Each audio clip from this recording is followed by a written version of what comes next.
Hi, everyone. Welcome to yet again another one of ZepoTalks podcast. This is Christina Carranza. I am the Global Head of Sales and lead the revenue team here at Zepo. It is my honor to have a powerhouse of ladies with so much talent with us here today. I think the better option is to have each of you do a very brief intro of who you are. So how about we start with Samra? Do you want to go ahead and give us a quick intro? Hi, everyone. It's a pleasure to be here among the powerhouse of women. My name is Samra Kazmi. I am the Chief Innovation Officer and CISO at an AI advisory called Research. I'm also part of several cybersecurity boards, including the Pace University Cybersecurity Board, and I do teach cybersecurity at New York University. Thank you so much, Samra. Great to have you here with us today. Yabing, do you want to go ahead? Sure. My name is Yabing, and I'm currently the CISO and the CIO for JustWorks. JustWorks does payroll benefits insurance for small business. Our clients are not only US, but globally. Prior to this, I started my cyber in 2002, 20-something years now. And prior to that, I was doing more of software development, worked for Netscape Communications. Also, at the same time, right now, I'm on a few advisory boards for cyber companies as well. Thank you for inviting me to join this. Thank you so much for making the time. It's a real honor and a pleasure. And last but not least, Sue, our social media cyber expert. Do you want to go ahead and give us a top header of who you are? Sure. Hi, everyone. I'm Sue Cerna. I started my career as a journalist. I was a newspaper reporter for 10 years, and then I switched into the new and exciting world of social media. I ended up at a huge company called Cargill, which is based here in Minnesota, where I am. And I was the director of social media globally for a couple of years before leaving and starting my own company, Cerna Social, where I focus on helping companies create safe social media and secure their social media platforms. Again, thank you so much for taking the time to joining us today. Without further ado, how about we get started and deep dive into the subject that we have prepped for today. So our main talking point, and it's one of my favorites, is cyber resilience as a business enabler, right? So I think in the cyberspace, we've been trained and marketed that it can be very scary, and that usually as an employee or as part of a corporation, you're going to click on something that you shouldn't, you're going to do something that you shouldn't do, and you're going to give away some sensitive information. In reality, if we practice enablement, awareness, and we become aware and are prepared, it doesn't have to be so scary, both on a personal and a professional level, right? If we work together as a group to understand what are the risks, hence we can act and react when we identify them, and we can create a cyber more resilient space for everyone, specifically within the business environment. So here comes my first talking point. We would like to know your opinion around how resilience shifts from defense to driving innovation, transformation, and trust. How can we create an open trust environment where we are not only aware, but we can act and react and together join and create a more resilient space? Is it okay if I pick on someone, or does someone want to go ahead and share their opinion? Yabing, do you want to go ahead? Yeah, sure. On the cyber side, I generally, call out three things as our objectives, overall objectives. Every year you may do something different to support that, the OKRs, but the three objectives, one is the defense, the protection part of it. When I say that, I don't mean purely technical. There could be process related, but you do need to put a lot of security measures to enhance your protection and defense. And then the second piece, I call that cyber resilience, that when I use the word, it's about that doesn't matter how good you are on the defense side of it, things will happen, right? Whether it's we make mistakes or we don't have enough budget to put the control together, whatever those things are, that you got to prepare things will happen. And on the resilience side, is a lot of a focus about detection, monitoring, incident response, business continuity, disaster recover, how we want to prepare that when bad things happens, our business continue to resilient. And then the third one, as our one of the three objectives, is enable the business, right? There are many things we can do to enable the business. And every company has its own way of, because your business, what cyber can do to support that. The reason I'm calling those one things, actually, there's something across that, right? I don't put the people in one category, right? The whole culture actually needed for all three of them. So I'll give you one example. I used to be in Chicago area and I moved to a New York area for JustWorks. When I started 3.5 years ago, what I realized is not because people refuse to do security, is not people hate security organization. Actually, majority of the cases, they don't know what to do. It's like on us to educate everyone, right? What does that mean to include security in your work? What does that mean you need to be more vigilant? What you need to learn? I think that give an example of like, if people know more, they will do better job on protection and also resilience piece of it. Yeah, I would definitely agree with that. And I think that, in my experience, and people may agree with this, like you can't completely eliminate cyber risk. You have to mitigate it. And yes, awareness is part of it, being able to actually put frameworks around it, education, for instance, all of those. But the companies that actually are that not just survive but thrive, have like look at cyber security and resilience as a business enabler, are not the ones with the most tools. They're the ones with the strongest culture, with the a decision-making muscle, well-practiced playbooks. They run tabletop exercises on an ongoing basis. They educate their employees. So it's really a cultural aspect of it. So technology, in my opinion, provides the protection, but these processes around resilience ensure the continuity. Yep. And I would just add, from the social media perspective, a lot of companies are still operating in what I call the Wild West, right? Everyone who wants to do something on social media just kind of does it. There's no centralized management. There's no centralized structure. And what I find, even at the world's largest organizations, I have several clients that are Fortune 500 companies, they just have not put into place yet the structure and the systems and the education, right? So I do a lot of work around writing social media policies, because there's not a dedicated social media policy, putting in place SOPs about when do the passwords get changed, right? And so I think for social specifically, a lot of it is helping people understand that there is a correct way to do it, a more safe way to do it, and that the company has standards around the safety of it. Which is often kind of news to folks, right? So you have to do kind of a massive awareness effort. But it is a big gap, I think, at a lot of companies.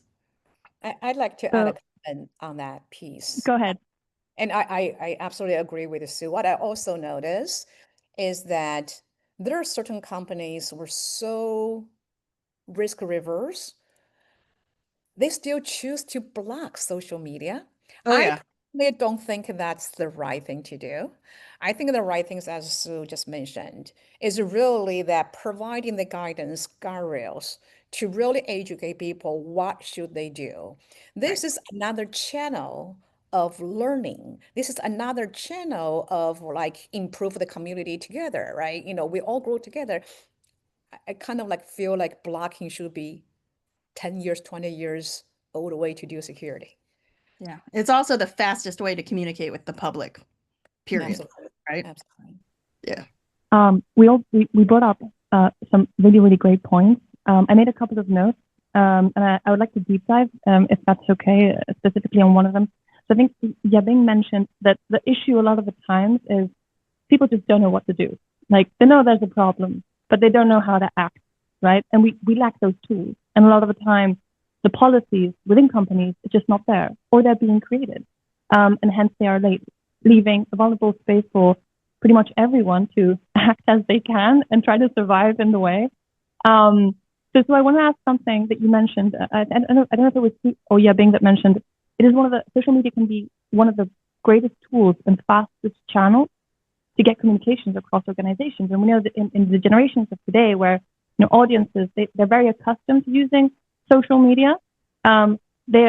It's one of the main tools that they use in their personal life as well as their enterprise sessions. And they're very used to having those communications on social media with their companies and their employers as well. So in your opinion, and I think this question goes more to Sue, how vulnerable can social media make us?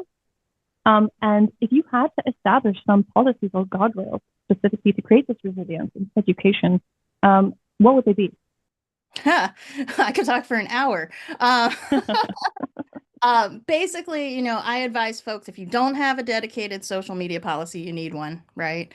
And the most common thing that I see is, especially at larger organizations, is the decentralization of social media, because people think like, oh, well, Division A should run their stuff and Division B runs their stuff and they're siloed, and it's fine to run social that way, but you still need to have centralized management, centralized guidelines, and centralized access, right? So imagine your company has a crisis situation.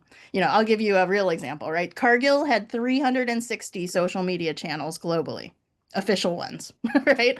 And so imagine we had a huge crisis that was affecting our reputation. How do you make sure that anyone managing any of those 360 channels is replying to people with the right messaging, right? So from a comms perspective, it's really important to have centralized access to everything. How do you make sure that you can pause publishing across the globe if another 9/11 happens, right? These are things that good governance enable you to do, and poor governance, this is where companies get in trouble. Right? This is where they get in trouble because they can't access their channels when they need to, because somebody goes rogue and says something they shouldn't, they post something they shouldn't, fill in the blank. But it is definitely something that can be, I'm not going to say eliminated, but it can be reduced with proper policy, procedure, and tools, right? It takes a concerted effort and it has to be centralized, because otherwise people just do whatever they want.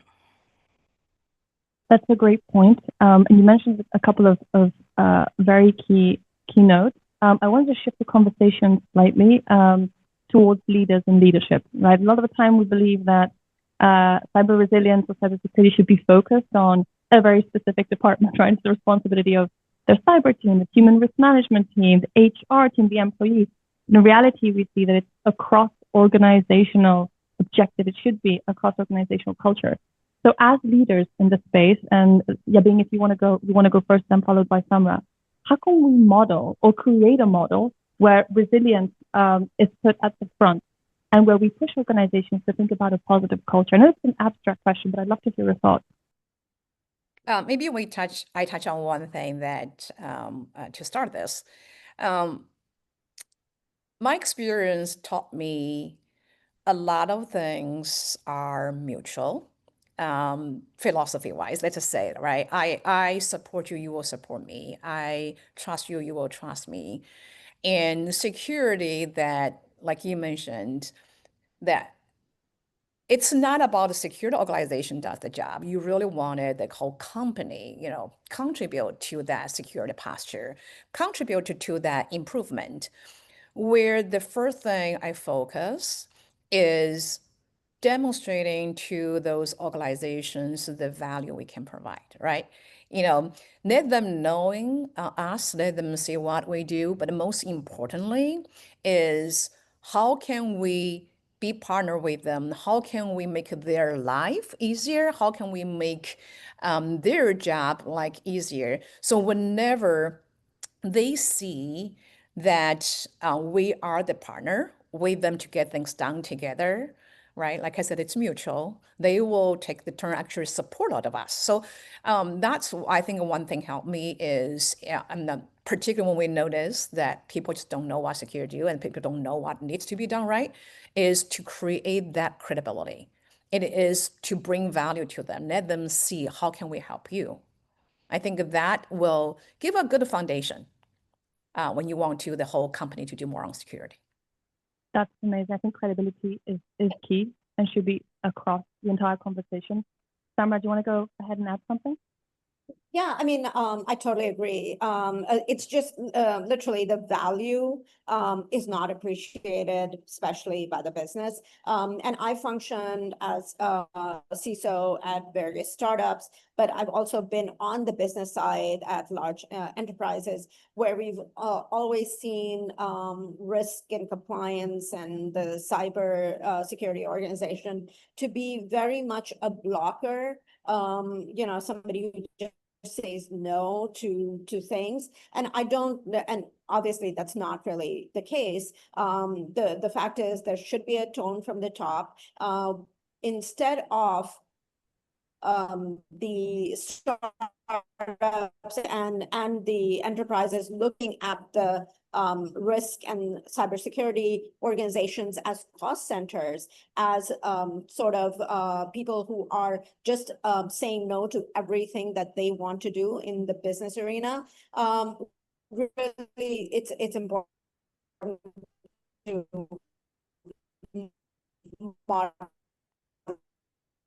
I think we're missing other out of Samra. it is, all the way. I'm sorry. Samra, you're back. We lost you for a couple of seconds. But you said a couple. You said a couple of key questions, and that brings me to one of my next topics. It's one of my favorite topics because it comes up a lot. Spoiler: we're gonna hear a few buzzwords here. So, AI, deep fakes, growing quickly, multi-attack vectors.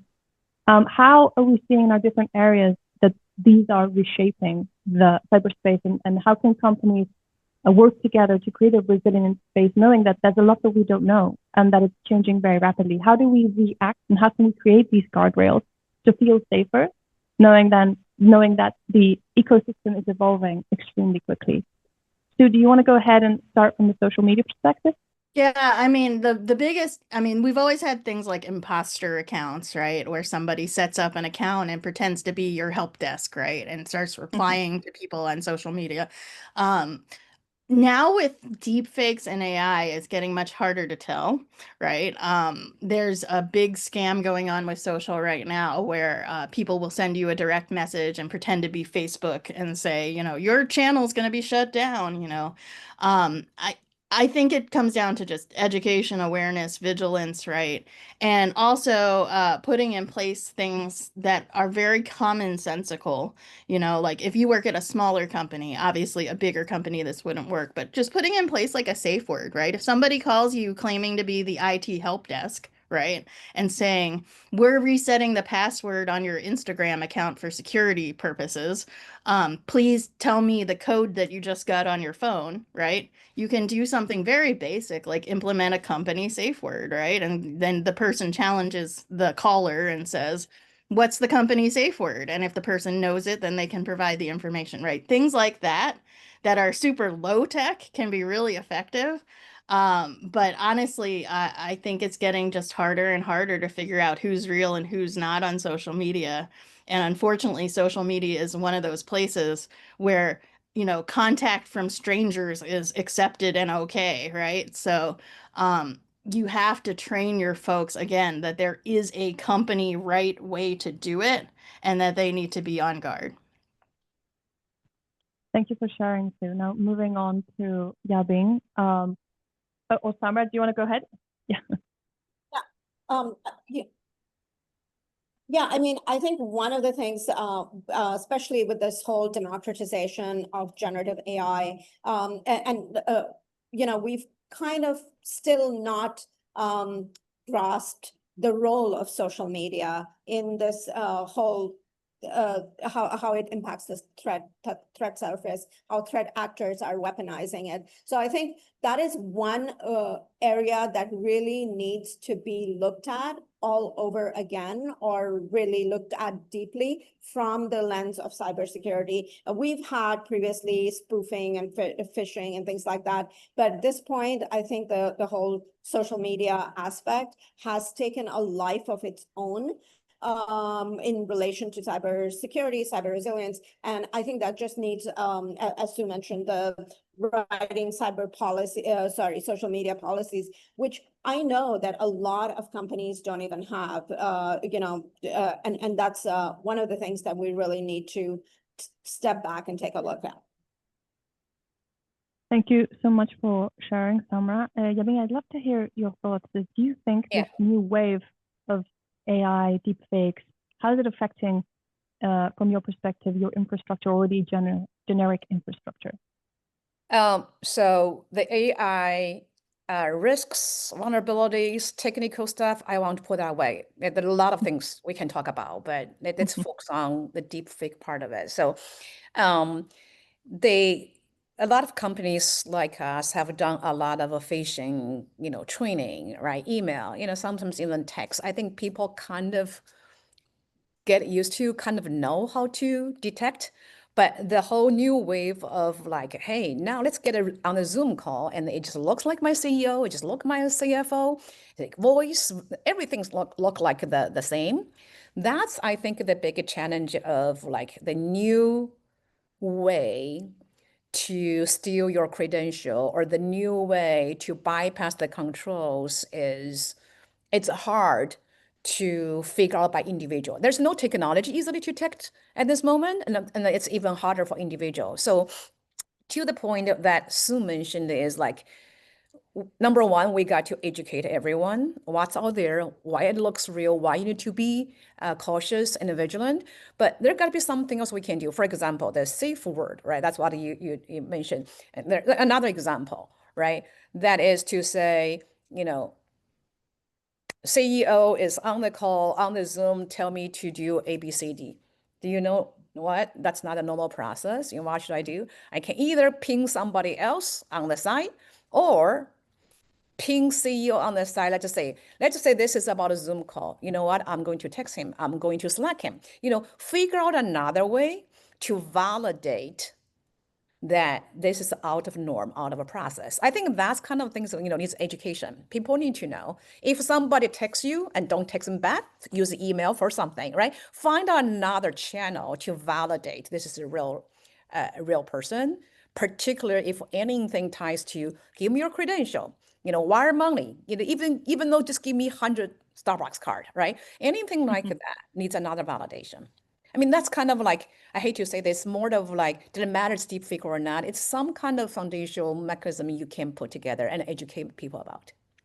Yeah, and if I could just add one more thing, go ahead. I think part of it is helping people understand that they have to tamp down their panic reaction, right? Because like if your CEO asks you to do something, you're like, oh my gosh, the CEO asked me to do something, right? It's teaching people to pause and go, is that really real, right? Is that a thing? Is that a thing that I would normally be asked to do that seems weird, right? I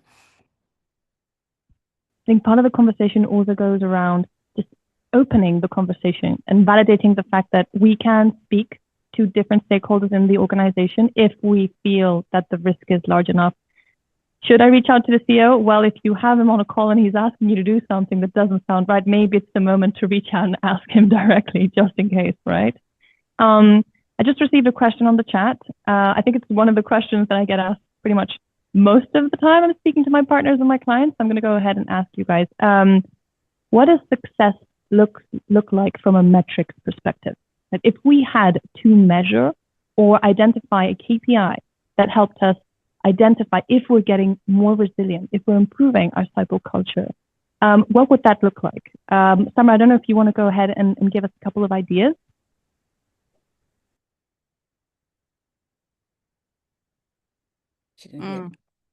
We lost Samra. Yabing, do you want to go ahead while Okay. Samra Yeah. gets Um, back? I will start with there's no silver bullet for that. And anything like particularly culture, human being related, it's very hard. But I can give one example. So, um, you know, people talk about a phishing campaign and talk about click rate. That's kind of like one piece, and I think that's a much smaller piece to me. The much bigger piece is like a reporting. The reporting rate is a way to, I hard to use the word measure, but indicator of like people are more vigilant. Whether it's real phishing come to the inbox that they are doing it, or is a phishing campaign and see how how those click rate gets improved.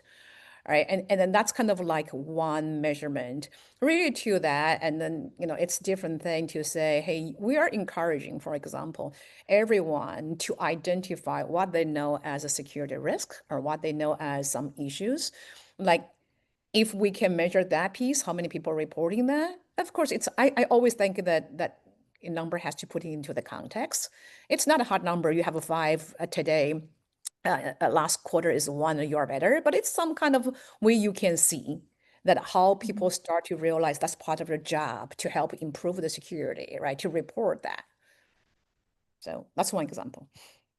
Thank you for being so honest. A lot of the times we feel like we have to provide a concrete answer saying that it's this KPI, but in reality it's an open question. It can be so many different things depending on who, what, the organization, the employee, and a lot of those metrics together give a better picture of what cyber resilience actually looks like or could look like in the coming months and years. Sue, I don't know if you want to give a jab at this question. I know it's a tricky one.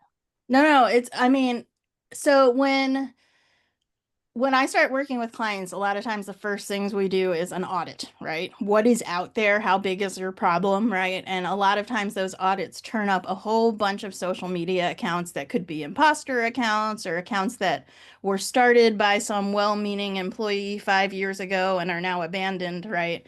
And so at the beginning, the metrics are like, well, how many of those were we able to get shut down? How many of those were we able to file a trademark report on and have Facebook take them down, right? So that's one metric, right? The cleanup effort. Another metric could easily be, how many folks are catching things like those DM messages, how many folks are clicking on poor links, right?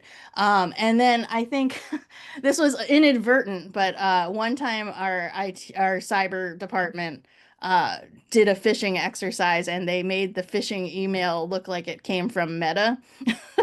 And they did not tell me that they were doing this. So, this phishing exercise went out to the whole company. And it messed up like 2 days of my life, but I was very edified because across the globe, like I said, we had 360 channels. Let's estimate that on average, 5 people have access to each account, right? So I'm talking about somewhere in the ballpark of 2,000 people that have access to something social media. A good number of them forwarded me the email and said, what is this? What should I do? Right. So that was an indicator to me that A, they were being vigilant and suspicious. And then B, that they knew that there was a path to escalate, right? And the path happened to be my inbox, which was not great for me. But, they knew that there was someone in charge of social media, that there's a right way to do it, and that they had a suspicious thing on their hands, right? So things like that, I think, can be really good, to steal Yabing's word, an indicator that people have gotten the message. I want to can I add a story to this too, is Yes, that please. we encourage people to report, right, on the, email, things like that.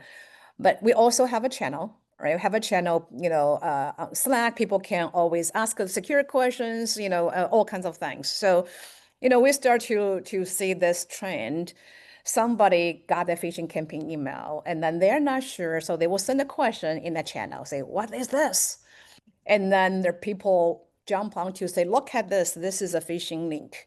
And then somebody will say, you should do A, B, C, D. So when we see other people jump on, to do this, that's kind of another indicator. It's hard. You cannot measure that, right? And then because of that, there's a less click, right? So how do you know? So there's a lot of things together, but again, I use the word indicator is like, hey, now you see the culture is changing. People know what to do. People ask the questions. People help each other. So sorry, back to you, Samantha.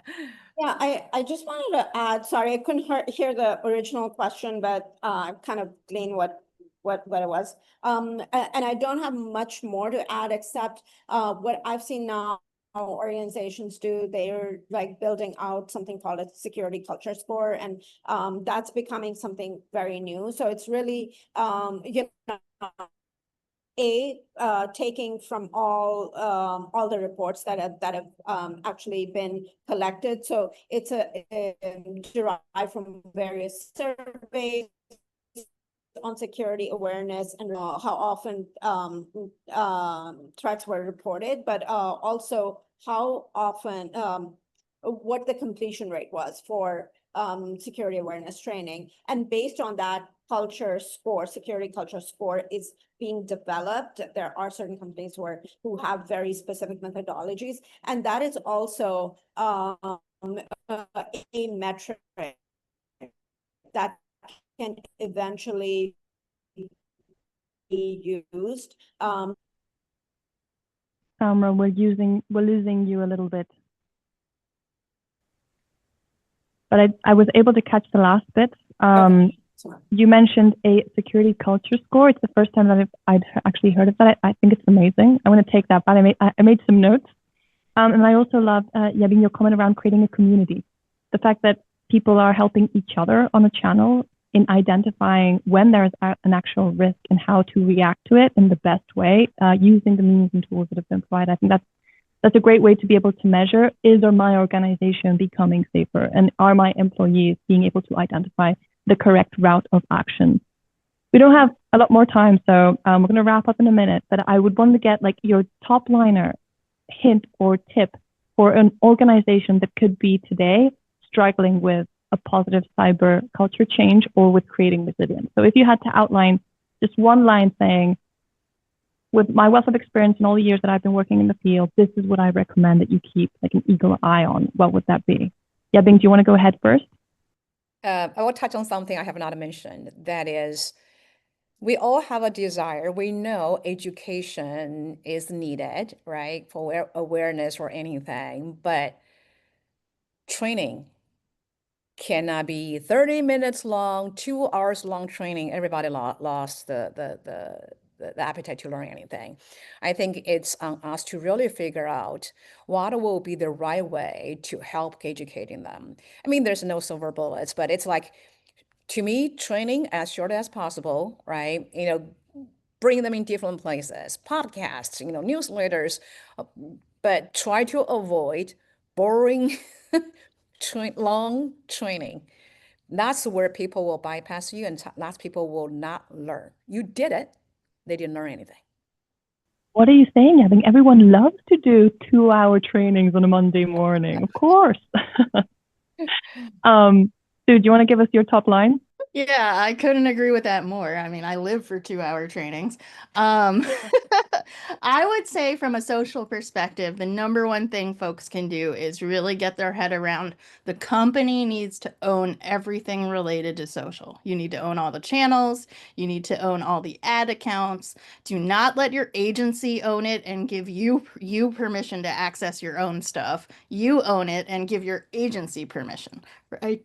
That solves a lot of problems right there if you can just own all your stuff.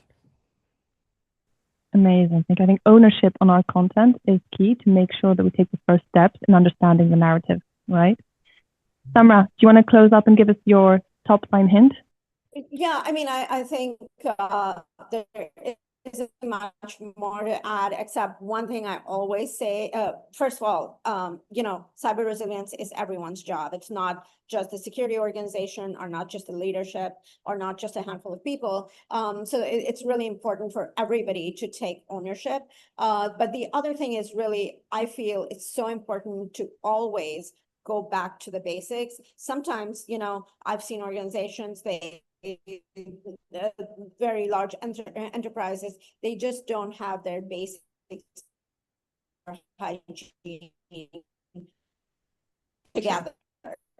And